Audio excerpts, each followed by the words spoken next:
ఓ సూర్యుడా, పొట్టలోకి మళ్ళీ మంచి ఫుడ్ వేసే టైం వచ్చింది రోయ్. ఈరోజు మా ఇంట్లో టిఫిన్ ఏం తెలుసు నీకు?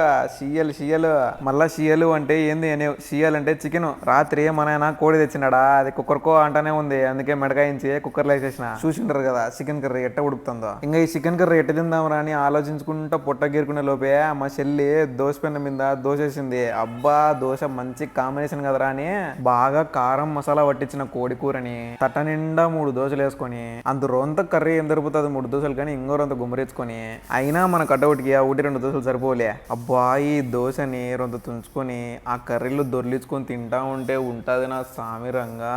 నా యాల్ది ఎందుకో జానికి పొడిచివాడు తప్పుతా ఇంకో కోడిని మళ్ళీ రేపు కూడా తిందాం అనిపిస్తుంది. ఇట్లాంటి టైంలోనే బయట ఆడో దోశ చికెన్ కర్రీ తినేది కాదురా నాయన. ఇంట్లోనే దోశలు వేసుకొని చికెన్ కర్రీ వేసుకొని తింటే స్వర్గం యాడనో లేదురా, మన హాల్లోనే ఉన్నది అనిపిస్తుంది. వీడియో చూసినావు కదా లైక్ గుట్టు.